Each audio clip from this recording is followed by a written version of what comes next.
Et chaque matin sur Europe 1, vous êtes les premiers à tout savoir sur la télé, même si vous ne l'avez pas regardé. On va voir tout ce qui s'est passé hier, à commencer par les audiences. On se demande ce que vous avez le plus regardé à la télé. Eh bien, c'est France 2 avec un téléfilm inédit qui est arrivé en tête hier soir. Mystère à la Tour Eiffel a très bien marché avec 4 millions de téléspectateurs et plus de 16% de part d'audience. France 2 bat donc TF1 et sa série américaine New York Unité Spéciale. Les deux premiers épisodes en frontal avec France 2 réunissent 3 600 000 téléspectateurs et 15% d'audience. C'est la saison 17 que TF1 a décidé de diffuser en prime time et non plus en deuxième partie de soirée, ce qui ne semble pas vous ravir sur le télérépondeur. Tous les mercredis soirs, on se tape que des séries américaines policières. Et ce serait bien de temps en temps de changer. On est un peu saoulés parce que aucune originalité. Surtout New York Unité Spéciale qui revient régulièrement. Et je viens de regarder mon programme télé. Et apparemment, c'était la même chose la semaine dernière. C'est la même chose ce soir. Un petit peu d'originalité ne nuit pas. Voilà, TF1 donc été battu par France 2 en troisième position hier. C'est M6 avec Maison à vendre. Petite soirée pour tout le monde. Les scores ne sont pas très élevés. 3 400 000 téléspectateurs et 15% d'audience pour Stéphane Plaza qui aidait deux couples hier soir. Et d'ailleurs, il y a d'autres candidats aussi sur le télérépondeur. Je viens de regarder Maison à vendre sur M6. Alors Stéphane Plaza, c'est toujours pareil. C'est toujours génial et très chaleureux. Et alors, je suis toujours extrêmement bluffé par les résultats des décos. Et je voulais savoir, ce week-end, j'ai prévu d'aller acheter quelques matériaux pour faire une mezzanine. Et s'ils peuvent venir m'aider à la construire, j'en serais ravi. Et ben voilà, le message est passé.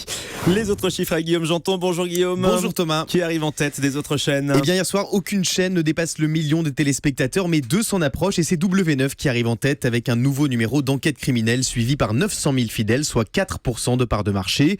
Arte arrive en deuxième position. Arte qui proposait hier soir le film allemand Phoenix, suivi par 800 000 Français et 3% du public. Il y a Top Gear aussi qui a très bien marché sur RMC Découverte, à 700 000 téléspectateurs. Exactement.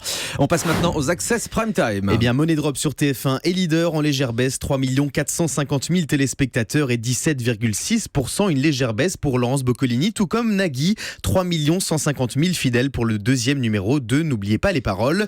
Et puis je vous donne enfin le podium des talk-shows hier soir. Touche pas à mon poste est leader avec 1 600 000 fanzouz. Yann Barthès et Quotidien ont réuni 1 200 000 téléspectateurs sur TMC. Un joli score à égalité avec France 5. 1 200 000 Français ont choisi C'est à vous, avec hier soir un petit clin d'œil à notre télérépondeur dans l'excellente chronique de Mathieu Noël. Hier soir, ce n'était pas la première fois que Patrick Cohen reprenait Maxime, à tel point que ce matin, une auditrice d'Europe 1 a même appelé le standard pour soutenir Maxime. Écoutez. Voilà, je regarde quotidiennement l'émission C'est à vous sur la 5. J'en arrive à ne plus supporter les remarques désobligeantes de Patrick Cohen à l'égard de Maxime Switek. Pour qui se prend-il, ce monsieur? Son air condescendant et ses propos me révulsent. Merci, madame. Il s'agit de Chantal Switek. Voilà.